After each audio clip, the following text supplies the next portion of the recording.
Hey everybody, welcome back to Champ and Sons and our brand new college football 25 series here on the channel. Now the last time we were coaching, Coach Bubba Champion, we saw him with University of Texas El Paso, UTEP. We were in the Armed Forces Bowl. It was our first year there, going for double-digit wins in a single season. Now, we ran into some issues after that. So basically what it amounted to is from the regime before us, they had some, we'll just call them minor little issues. But it restricted our recruiting capabilities, and we hit kind of a little stagnant zone as far as recruiting and development would go after this 2017 season. Now, we did try to maintain it and stick it through, but really this point was the highlight of our time there at UTEP. And so, as with most things, generally, sometimes when you hit a little stagnant, a little flat top, you got to start changing things up. And a lot of times a change of scenery is just what you need. We had a decent time at UTEP trying to push through. Like I said, we did make it to a 10-win season. We were excellent on the recruiting path. For the first time, UTEP was getting some 4-star athletes, some 4-star interest.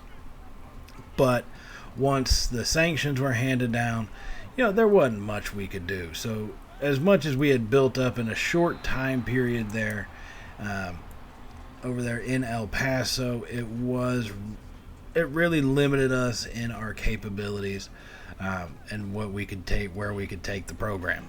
So with that, we did decide to have to change scenery. But a lot of our efforts and a lot of our theories that we have as far as coaching and recruiting go, we are going to carry those forward. It's not something we know how to be successful. Starting out as a coordinator for the Mean Green over in Denton, heading over to Northwestern as their offensive coordinator for a couple years, getting to 10 wins and 2 back-to-back Big Ten championship games, to coming here to getting the job at UTEP.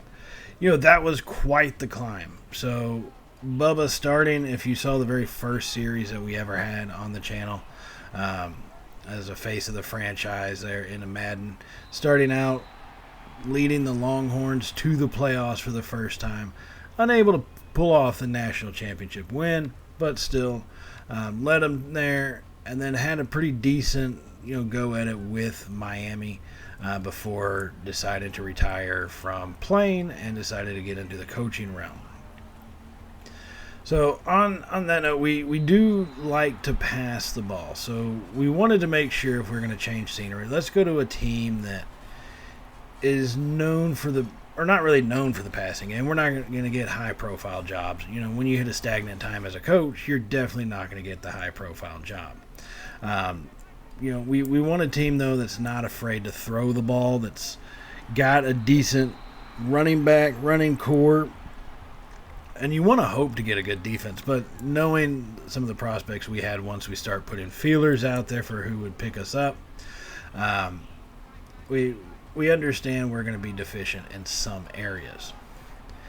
Now, what we are looking for, like I said, as a passing team, we're trying to, and this is all about the coach. We're not looking to rebuild an organization, rebuild a team. That's really not what we're intending to do. We are looking to build up our own stature within the world of college football. This is an ongoing kind of thing. Bubba is not just hey, let's rebuild this program, see what happens in 5-6 years, and then move on from it. He wants to be, in the realms of a Coach Saban is what he's looking for. And really, we thought we had found that with UTEP. But then, hey, things happen. They don't always go your way. It's just the way of the world in reality. So after this win in the Armed Forces Bowl, like I said, things kind of leveled off for us there. Could never really get our footing back once we lost some of the scholarships. Then teams lost interest because, hey, who's going to want to come to a school that's being under sanctions right then, and so forth. So it made it pretty difficult for us, and really it's what spawned us to have to look for a new avenue to try to continue our journey, to try to build something, to get into, the legend of being one of the best coaches in college football, trying to get into that upper echelon of guys. That's really what we're looking to do here. And so coming off this win being the high point is where were we going to go? We want a team that's not, like I said, not afraid to throw it. Hopefully it's going to be pretty decent on the defensive side. We're not going to have all the star players. A team like Texas isn't offering us jobs. Alabama's not. LSU's not. The Big Ten programs are. Northwestern, we were in discussions with them for a little bit, but they decided to stick with their own coach instead of going a different direction. So we were unable to go back to Northwestern in the Big Ten. So a couple different conferences make it out. The American Conference, a conference we had moved to with UTEP, but they have since moved back to Conference USA. Was an option. But instead, where we got it all started here, North Texas, that started us as an offensive coordinator, they offered us the coaching job to become the head coach of the Mean Green. So Bubba Champions, you see, before he was pretty clean shaven, kind of younger looking. Now he's got the beard. He's got a little stress added into his life, so we are going to come off as a recruiter because that's what it takes to be the best. I'm sorry. I mean, you can be a tactician, you can be an elite motivator, but in reality, starting out, you got to be able to get the kids in, the good players in there. Now, we've got a lot of capabilities from our coaching staff, so that's actually pretty good to see. Our coaching staff has got some capabilities for us. So you do kind of like seeing what they are. Their prestige is pretty low, though. Don't get me wrong. Their prestige is a D. Depending on however long we're here at North Texas is going to really depend on how long we stick with these guys. Not too sure. We'll kind of have to see how it goes. See where our career takes us, essentially, from this point. So taking a look at our coaches there. Now we got to take a look at what our team is going to be facing this year. So our first 4 games are non-conference. South Alabama, FCS Midwest, Texas Tech, and then Wyoming. Now, I really think we can come out 3-1 with the one throw-up being the Texas Tech game. But don't count us out. We've gone into places like Arkansas and taken out the Razorbacks. North Texas, and that was only a couple years ago, has beaten SEC teams. They've taken big programs to the wire of recent years. So it's not a for sure kind of thing, even playing like Texas Tech. But I truly believe 3-1 is what we can get coming out of there. Now, 4-0 is going to be kind of tough, I will admit. But once again, it's possible. Then the next hardest part of our schedule, man, you're looking at Memphis, Tulane, and Army. Tulane has had a great couple years. Army is really on the up and up. And now even UTSA, back-to-back double-digit win seasons. They are going to be a tough one to beat. So we're looking at a 4-game stretch in the middle of the season that's going to be pretty damn tough. And Tulsa on the road is not, or even Tulsa at home is going to be kind of a tough little battle there. And so let's take a look at some of our players and who we got coming up. Morris is going to be our starting. He is a senior. Cash McCollum. He's a freshman out of China Spring, Texas. Funny story. My roommate my freshman year when I actually attended North Texas was from China Spring. Had never heard of that place till I met that dude. He's a good guy, but just throwing that out there. So we've got a semi-decent quarterback room. 82 overall. No, he's not a Quinn Ewers. He's not Jalen Milroe, but he's what we got for our team, and I think he can be effective. Now, coming out of the backfield, we've got Ikaika, Ragsdale, Zach Evans are going to be the top 2 backs. Ragsdale is going to be a power back for us, something that I think, he'll be able to break him free, but his speed isn't the greatest. So if he does get out in the open, he's definitely getting caught from behind.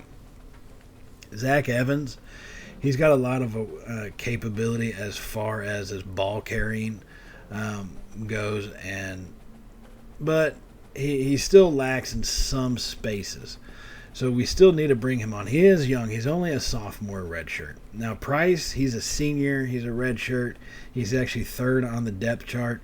He does have decent speed at 94. So we may look to do something like moving him into kick returning. I'm not really sure. We'll have to see how things work out for us as we go in the season. But he is a senior redshirt. So he's gone after this year regardless. Then Sibley, a freshman running back, 65 overall, only 90 speed. Now he's got development possibilities being a freshman. He really does. And Ashton Gray, same thing. They're young. They got capability, and I think if they're good enough at developing, it'll make something out of themselves. Now then, let's take a look at wide receivers. The top 6 wide receivers we do have on our depth chart here. We don't see a whole lot of the freshmen. Most of the freshmen are holding back right now just because they're not up to standard. So we do have one sophomore, Sides. He's got 96 speed. That is breakaway speed. That is something that we can do. We can do some things with. If he gets some one-on-one press kind of matchups and can actually get around that defender, he may show to be a 78 overall, but he's got that kind of potential to actually become a game-breaking kind of player if we can get some deep balls going his way. The question that we're going to have to get a deep ball is, are we going to have the blocking capability for it? Left tackle's not all that great of a spot for us. Our left guard is slightly better, but this is going to be a problem for us, I have a feeling, during the season. We're going to have to run during our passing game. As much as we're going to have to take our shots deep and set them up skillfully to do that, because we're not going to have the blocking to be out there and try to hammer deep balls down the field constantly. We're going to have to come at them with some quick passes, right? Now, we do start out here with the North Texas playbook. It is an air raid style offense. But it's just one of those things we need to make sure that we have got everything kind of going. It's a new playbook that we're not used to. We're not bringing our own in. So it's one of those things that it's an air raid. The blocking is going to be a concern for us. It just is. Now we go to the defensive side. Coming off the edge. That's going to be another struggle. And I hate saying that it's going to be a struggle, just for the simple fact that, man, we got some talent, don't get me wrong, but we don't have anybody exceptional. So once again, you go like I said with Texas Tech, you get hit some guys that are in the 80s on the outside. That's gonna become a problem. It really is in our pass rush. Now coming up the middle as far as a defensive tackle, we don't have very many of them right now. We are definitely going to have to recruit some. But if you look at it, Brown being an 84 overall, he's a senior, so he's out after this year. Smith and then Florence Phillips, we got to do a lot to bring them along quickly if we want to have any kind of success. Outside linebacker realm, I think we're fairly well set up. We do have a decent speed on the outside linebacker core, so it's not anything that I'm overly concerned with once we get into conference play. Middle linebacker, that might be a problem as we get down the road. We do run a 3-3-5 defense right now, so it's going to be interesting to see how that kind of works out. We may have to look at taking some shifts. My favorite defensive style is the 4-2-5, but I don't think we're going to be able to play that 4-2-5. I think we're going to have to, at best, move to a 3-4 style defense, just because of the players that we do have. Now, Tejada on the defensive backfield, he's our number one corner. 90 speed, though. I want him to have a little bit higher than 90 speed, but unfortunately he doesn't. So while he can get burned deep, he's got the awareness. He's got everything else he needs to be able to kind of cover and make some big plays for us on the outside. So I think he'll be a special athlete this season. It's just, can we put him in the right position for him to be able to make those plays? And free safety, outside of that, the guys that are playing or that are going to be playing, they are younger, so I'm pretty confident there. If we got to be here in North Texas for a couple years before we see what the carousel has to offer, then so be it. But we've got some talent there, and that they can actually look like they can make some plays. When you go further, not just free safety, but our strong safety, that's where we definitely need to bring some people in. Most of them are seniors. They're 81 overall, so talent-wise, I'm not too worried about them, but it's just something we're going to have to take a look at once we get into recruiting, and that's where we're going to run into a challenge here, starting out with North Texas.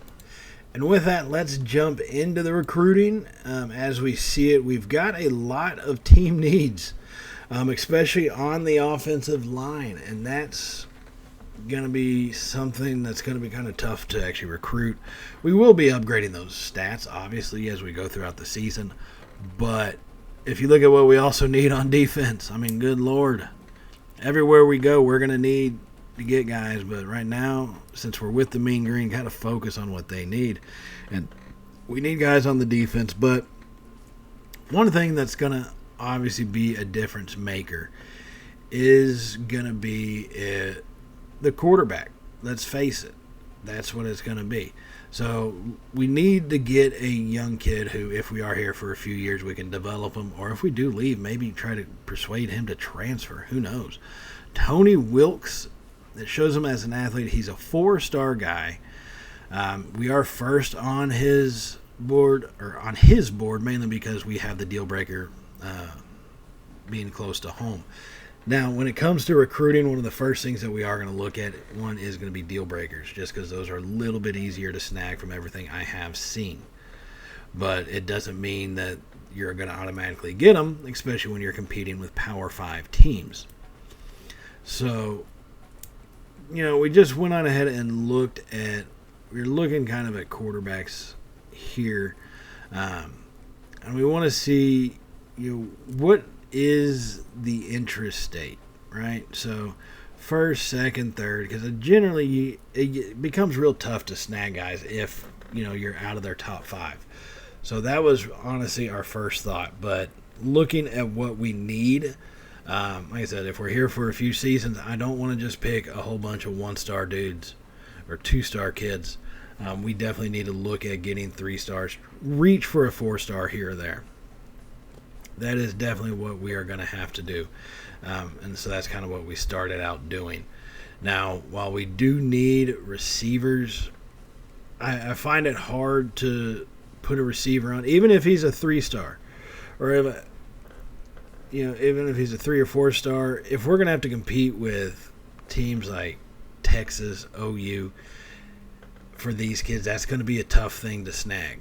Right? I mean, if you were a kid playing football and North Texas came to you and said, hey, we're offering you a scholarship, and then the Longhorns came and said, yeah, we're going to offer you one too, and you don't have a deal breaker like playing time, proximity to home, who are you going to go with? Obviously, you're going to go with the big name schools. Now, some of these guys, I did decide to change it by interest rating, or by their rating, so 4-star is what we see at the top here. And the problem with some of these is, once again, we're definitely not on their board. Most of these 4-star kids, we're just not. So it becomes tough to actually, pinpoint some of those guys. Now, we have decided to look at a few different recruits, Tony Wilkes being the first one. He is actually going to be a gem of an athlete right there. We are going to go ahead and offer him a scholarship.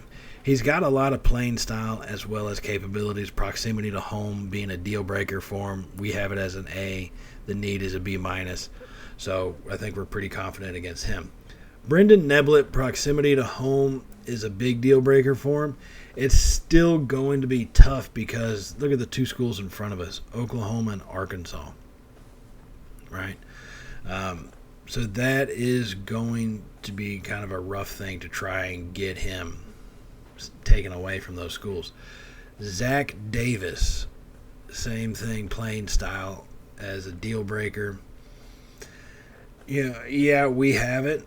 But once again, look at the schools that we're going to be competing with. He is a bust, so it shows him as 4-star. And what that, as we've come to find out, that generally means he's actually only about a 3-star or 2-star. And looking at his blocking stats for what we need as a right guard, 79 block power, 78 run block. He's got the definite capabilities. I don't know why they would say he would be a bust.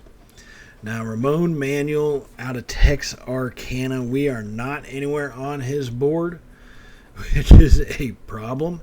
But we do have, the deal breaker advantage with him. I don't know how well that's going to work out for us, right? So we just don't know. So I do go ahead and offer him a scholarship just in case. Now, Singer, same thing, but we got Arkansas and TCU ahead of us. A lot of big name programs that we're competing with here, and we're not even in his top 10. So knowing we have the deal breaker, we're going to give it a shot. These guys will probably have to be removed, and then we'll add on other guys as we go throughout the season.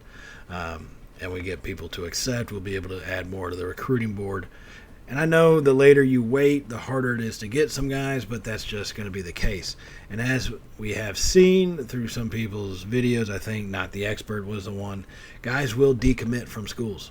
So once the transfer portal opens up, guys will decommit, and at that point we can try and snag them. So that's what we'll have to do as we kind of go. Now, still looking at these recruits, some of the guys we've seen have been on the offensive side, but we definitely need to check out the defensive side. Marshall Minor, he's only 2-star, but we do have a deal breaker. We are in his top 8, as in we're 7th on the board for him. So, and they say we do need defensive backs, which, yeah, I get it. A lot of ours are older, and then we do need them, but that's just one of those things. I want to make sure we need to hammer home and get our quarterback first. And so some of these guys, we're going to have to bring them on kind of later, especially with being 2-stars. I'm not totally concerned about it. We can jump in here later in the recruiting round and kind of snag some of these guys, I think, if we need to. Clayton Kozlowski, deal breaker, playing time. We're an A+. He's a strong safety. This is going to be tough to try to look at everybody in front of us.